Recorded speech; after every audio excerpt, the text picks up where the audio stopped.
Welcome everyone. Today I have an amazing guest, JOANNE Juren, and full disclosure, she is a very dear friend of mine and one of the coolest women I've ever known in my life. And so I'm so happy to have her here. And I'm going to tell you her topic in a minute, but no one can really speak about who they are and what they're passionate about more than the person themselves. So I'm just going to turn it over to JOANNE and just let her share with you who she is and her passion about being here today. So JOANNE Juren, thank you for coming today. Well, and thank you, Renee, for having me be part of your seminar series. I am an educator. I've known I was going to be an educator since I was, okay, Renee, sorry. About 4 years old. We're live here, so we've got dogs, and I have a granddaughter in the house, so we're all, and parents will understand this, yes. Since I was about 4 years old, my mother knew I was going to be a teacher. And so all of my life, I have really studied people. And when I became a teacher, with my degree from the University of Houston, and I became a principal later, I've taught on the collegiate level, and today I work in the homeschool community. But one of the things I've always been really concerned about was that so many of my students never seem to get enough sleep. And so over the years, I have really studied this topic, and I've studied how it relates to what we do as students and how we can be successful in school. And I know this is a specialty of yours also, but what I've studied parlays over into adults who work full time, who have a schedule to manage. So I have a great little seminar I want to share with you today that it will take some work to institute this, but I know that if you do this, you will find that your children will be much more successful. Your family will be happier. Things will work better within your family. And if you're a business person, you also can get some benefit from these tips when you learn about how to take care of yourself and to make sure that you have enough time each week to be able to do the things you need to do. Absolutely, because that's really the bottom line is we want to have the time to do what we want to do. Mm-hmm. We know what we have to do. So if we can marry those two together, then what does that evolve into? Happier, healthier, better relationships, and also a better immune system, which is real important in this day and time. Yes. And so the topic that you gave us is called 168. And I was very curious about that. And so go ahead and share with us what exactly is 168. Well, very few people when I do seminars know what 168 represents. 168 represents the number of hours in 1 week. And so when you look at 168, that's a huge number. We think, wow, I've got 168 hours each week. But if you're a high school boy, you need 10 to 11 hours of sleep. So if you get 11 hours of sleep and you multiply that by 7 and you subtract that from 168, you're down to only 91 hours a week to do school, to do sports, to do fun activities, to take care of your personal hygiene habits and your personal diet, and study. And so what we find is that most students, when we target down to the student population, they will take time off of their sleep to be able to do their study. Yes. So when I talk about 168 hours, it's usually part of a larger seminar that I do. Mm-hmm. So I've talked about the importance of having study habits. And so we look at several different ideas, from learning how to take study notes, learning to how to create a master schedule for ourselves. And I do suggest that if you have children, that you should have a master schedule in print for your entire family. But a high schooler moving from elementary into middle and high school particularly needs to see that master schedule, because kids are often very concrete. They're very linear. They don't have the multitasking skills that most adults do. Kids by nature are going to be procrastinators because it's a lot more fun to go get pizza and go bowling during pre-COVID days, but than it is to sit and have to study for hours. Mm-hmm. So I try to teach kids that you have to be aware that 168 hours, even though it seems huge, that you can't procrastinate. So if you've got that master schedule and you track how many hours you do for every activity every single day of the entire week, and I suggest you do it in pencil so that you can erase it. But you will very quickly learn that you have to plan, because if you fail to plan, you're planning to fail. That's right. And I know that when you see something that's visually in front of you, there's no denying it. That's right. Because how many times can we talk ourselves into or imagine something away, or no, I really didn't spend that much time on social media. And then you happen to look at the clock and go, my goodness, I've been on Facebook for 2 hours. And so, but if you have that accountability, what you're talking about, the accountability for the master schedule, then that's pretty much going to be a wake-up call for the teenagers and for the parents. So when I teach teenagers in a little course that I offer called How to Study Smarter, Not Harder, the first thing I do when we work on that master schedule is that I have them put in their hours of sleep. Girls need about 8 to 9 hours of sleep at night. Guys that are hitting puberty up until early college, they need at least 10 to 11 hours. Okay, so let me stop you there. So the girls need how much sleep? About 8 to 9 hours of sleep. 8 to 9, and these are teens you're talking about, and then the boys are teenagers also, and they need 10 to 11 hours. 10 to 11. Okay. Now, for an example, in the seminar I taught yesterday, out of the whole group of students, only one was getting 10 hours of sleep, and I had all boys and just one girl. And so, because boys really need this help because of executive functioning, more so sometimes than many girls. Okay. But only one boy was getting enough sleep. And he did look bright-eyed and bushy-tailed. The others were all kind of sitting there, a little bit tired, because this was at 9:30 in the morning. I know when I was a public school teacher, we used to jokingly laugh about the kids who would sleep during first period and second. But if you had those same students later in the day, they usually were pretty bright-eyed and bushy-tailed. But they needed another hour or two of sleep in the morning. And that's why public schools have often thought it might be better to push high schoolers to start later, which I think would be good, but then you have sports on the other end, so that would push them too late. So we learn, we give and take, and I think we're taking from the wrong end. We're taking from the time when they need that sleep. I agree. Sleep is, when I say, sacred in our home. Yes. And it's just crucial. It's just that rest and restore, right? Yeah. And for our brain function. And speaking of brain function, I want to kind of go back to a phrase that you mentioned. And it's a phrase that I didn't really know that's what it was called until not that long ago, executive function or executive functioning skills. And you'll be happy to know that someone else that is joining us in our summit is an executive function expert, and he'll be talking about that. But if you would talk about what it is, just a definition of what it is and how sleep affects that. Well, executive function, I think one of the best examples to show you how it's used even by industry is when a young boy and girl get their driver's licenses, the girl will pay far lower in her insurance rates than a boy will. And that's because boys, their executive function usually does not fully develop until they're around 24 years old. And so they make very sometimes poor decisions. They're very show off to other kids, so they will take chances that a lot of times girls at the same age will not take. And so then the executive functioning for all boys and girls that are teenagers, they're not adults.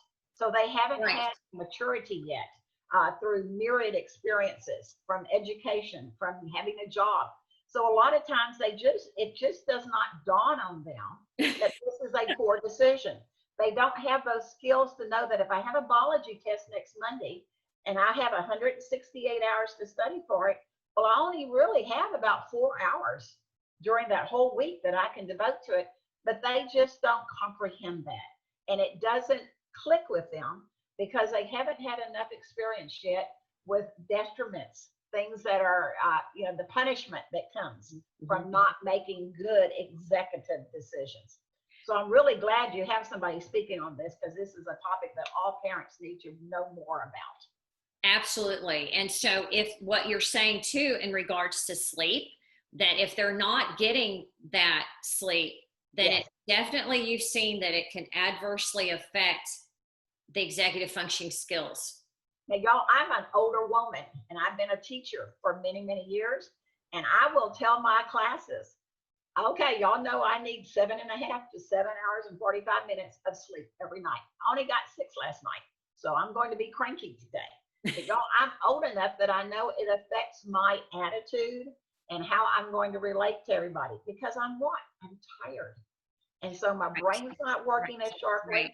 I'm going to make more mistakes when I lecture, and I'm just going to be a little crankier. So, you know, you might not want to come up and tell me you forgot your homework today. Send me an email later after I've had another night's of sleep. You know. And that's what I love to do in my coaching practice is I really try to drive home very early on when I start with the client, the mind-body connection and being extremely aware of that. So think if you knew that when you were a teenager, what affects my mind? What affects my emotions? How does sleep affect that? How does my nutrition? So those are all things that I'm trying to imprint in my teenage clients. So when they're our age, they just know, like you just know, I know how much sleep I need. I know how it affects me in nutrition. So it's important for parents to also work with their teenagers to have that awareness. Right. Yeah. The one word that I start out with for the entire seminar that I do on the study skills is I start out showing them the word proactive. And I said, now, for many of you, you will know what the opposite of proactive is because you get told by your parents, quit procrastinating, quit putting things off till later that you should have already been doing. Right. So my whole philosophy with them is that I teach them that if you know you have a biology test next Monday, then the previous Monday, when you lay out your master schedule for the week, you should logistically put biology study time on all 7 days. Now, don't put 10 hours on Sunday before the test on Monday. And they will. And they will. Yes. So if you can get them to do 2, 2, 2, and 2, they've already studied 10 hours. Then on Sunday, maybe 30 minutes is all they need. Right. To take all of their study notes, to just go over, maybe have flashcards, flip through your flashcards, and then just put it down. And then that night, you could even watch TV or play a video game. Right. Because you have studied incrementally in smaller sections throughout the week. So you don't need to pull an all-nighter where you lose your sleep. You don't need to study all day on Sunday. And so when you try to do too much in one day, all of us know it will not stay in your head. You're just stuffing it in there for the test.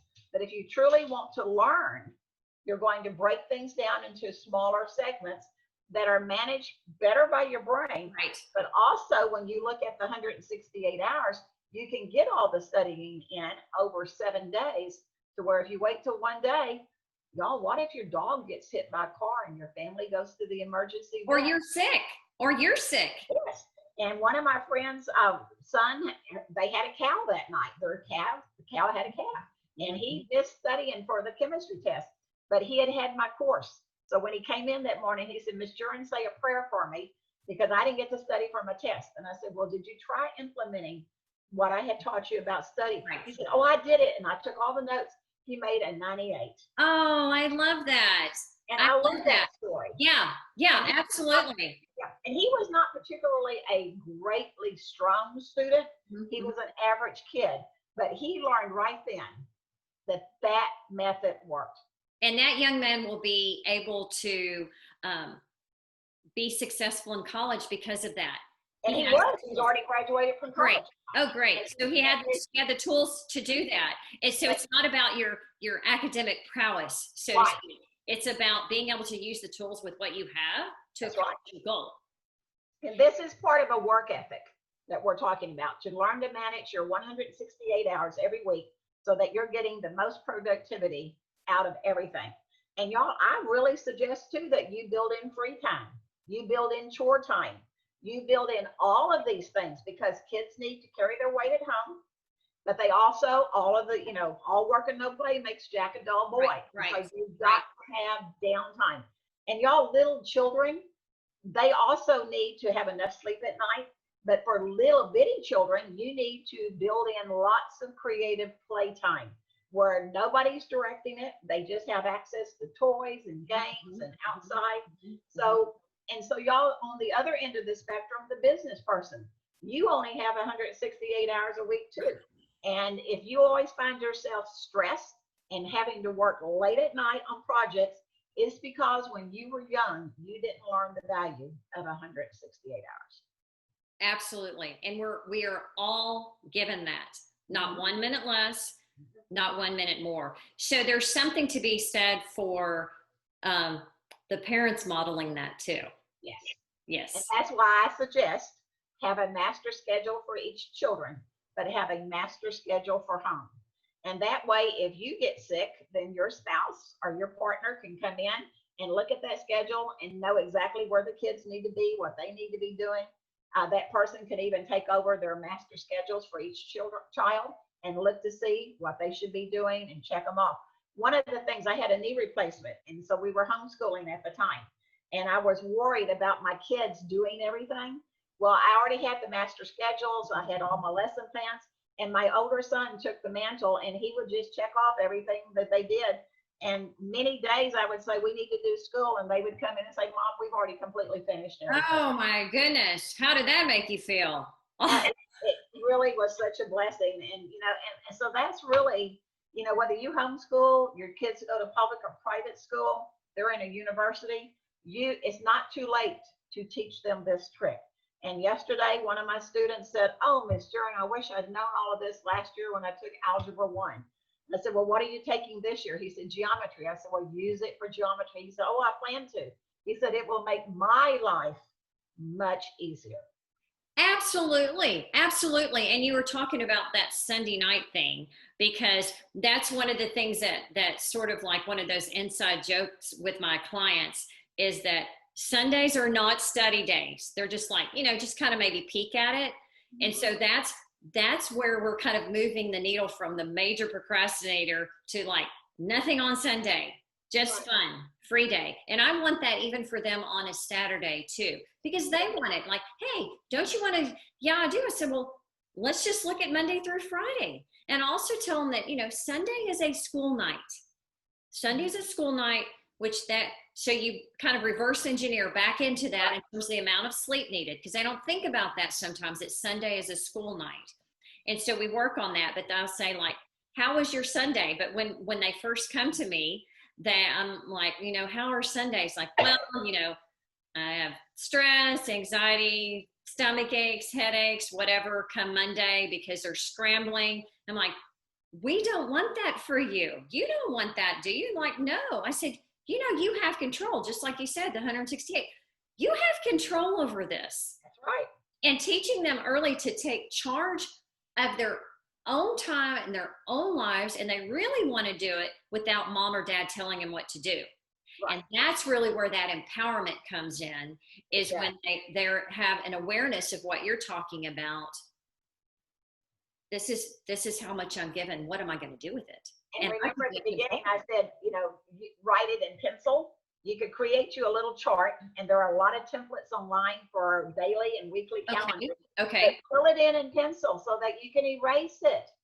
And it's no harm, y'all, if a friend calls and says, let's go get pizza, let's go, to the park or have some fun. And it's okay to change your schedule. Right. But if you find that you are always being interrupted, you can start looking at what are your interruptions, and then maybe plan to have something as that activity during the week at a time when you have time, so that you can take better control. So it's a wonderful teaching tool. Absolutely. For people of all ages. And you will really find that if you do something like this, that your life will be a lot happier. So before we kind of wrap it up here, there's a question that I would like to get your expert opinion on. Okay. Is the time stealer, or killer, as I would say, is social media, time spent on social media. So what have you seen with the teenagers that you have dealt with, what they're struggling with, and how to, that's a really hard subject to combat. Yes. Yesterday, I told them an example about me. I said, I get up in the morning, I have to come check my phone. Then I get over on my computer to check my emails, because I'm a principal, a lot of things going on. And I also teach in my program, so I have students. And so I have to check all of that. Then I have to check my Facebook pages for my school, my honor societies, and all of those things. And I love being online. I mean, it's addicting. You look at one thing, then that takes you to another, and then you start reading something. So I have a timer right here next to me on my oven. So I will literally look at the time that I start to sit at the computer, and I'll go, I only have 10 minutes. Some days I only have 5 minutes. Other days I have 20. So I set my timer. And when that timer goes off, I tell the kids, your mother paid a lot of money for me to be here at this time. And so I have to be there. I said, my employees expect to get paid. So I have to go into the office to do payroll. I said, so I have a lot of people, they don't care that I was on social media or that I was playing a video game. That's being irresponsible. And so I want them to think well of me. So when that buzzer goes off, I may not like it, and I may be right in the middle of something, but I have to get up to turn the buzzer off so I don't allow myself to sit down. And I said, y'all, if as old as I am, if I still have to do that, you can see the lure. And when you're young and don't have the executive functioning, you've got to listen to people who are your parents, your mentors, your teachers, because we've been there and done that, and we know what price you're going to pay. Last year, I had a set of students who and they admitted in front of a whole class that they were online 8, 9, 10 hours a day playing video games. And so then I knew why they don't do that well at school, and I asked the boy, I said, when do you sleep? Do you sleep 11 hours a night? And he said, no. He's always exhausted. He looks tired and worn out. So y'all, that was a very rude awakening for those two. And I was really proud of them for admitting it in front of other students. And y'all, they were all shocked at one student who they wanted to know how many hours a day she plays video games. She said, I don't. I do something different. I live my life. And I thought, out of the mouth of a 12th grader. Wow. What a wonderful observation. I love that. And I have seen that in my clients who have that, I'll call it the balance, because nobody likes deprivation, right? But have that balance between how much time to spend on that and actually which platforms are, I can't say the most healthy, but you know what I'm saying, that are the least distractive in some sort of ways that could be unhealthy. And then some that have chosen not to even be on social media. And I do see the difference actually in their critical thinking skills and their level of maturity and their ability to think forward. Just a lot, I see a real difference. And I guess conversely, the ones that do spend a lot of time on certain platforms, especially something like Instagram or Snapchat or something like that, more so than Facebook, it has been quite detrimental to different areas of their lives. And so that's a whole nother subject, but I just wanted to see what you thought about that, because that's true. That has to do with their time, that age group. So you have a freebie for our parents who are watching. And what would that be for the 168? For the 168, it's just a small little worksheet, but it talks about the 168 hours. And it goes into a little bit more detail that many colleges and universities require 3 hours of study for every credit hour you're in class. So I talk about University of Houston and what their rule is. So it just gives you even some applicable points for your college student, so that as you look at this, it'll give you some ideas, and then you can vary it for work, you can vary it for younger children. Okay. So that can be helpful for anybody. So I'm going to have the link below on how to access that. And then we don't want to leave parents, information, as I say, is just words on paper if you don't do something with it. And so we want to give a call to action for parents to do something right away within the next 24, 48 hours of watching you and listening to this presentation that can move them forward in parenting a successful teen. So what would that be coming from you? Okay, so whether your child is a homeschooler or a public schooler or just starting college, you need to sit down and create your own master schedule for your family, so that you will become better organized and more cognizant of the 168 hours. Then you need to take your child who is struggling the most and go ahead and start with that child and set up that master schedule for him or her. And then your other children will benefit also from this. If you have been lax on bedtime for young children, now's the time to start instilling those good habits. You can do that today. And so instill good habits, because you only have 168 hours to live. Absolutely. So we want parents to do that. And just kind of a side note, at the time of this recording, there has been probably little or no schedule for maybe 6 or 8 months in the lives of families. And so we're really having to readjust what a schedule even looks like. And so it's just important to have that consistency in your family and in your life for mental health and for physical health, for academic success. So like you said earlier, it's never too late to start. So even if things don't look like what they used to or gonna be what they used to be, let's do that now. Let's move forward and set all of us up for success in recognizing that. That's right. So good luck with your 168 yes. hour journey. And just the fact that you watched this video today and had never given that thought, this will be a great new idea for you to implement with your family and share it with other people, because so many people have never really thought that 168 really is not that many hours. It's really not. And time is so precious. As we know, it can go away just in a heartbeat. So thank you, Joanne, so much. This has been very enlightening. And I know that the parents have enjoyed this and should be able to take some really good, tangible information and move forward.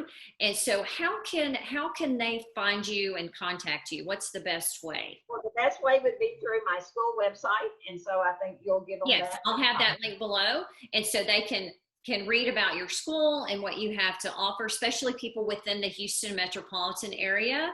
And then they can contact you directly that way as well. Yes. Okay. Wonderful. Thank you so much for your time. This has been. Well, thank you for inviting me today. I always enjoy talking about this. All right. Thank you.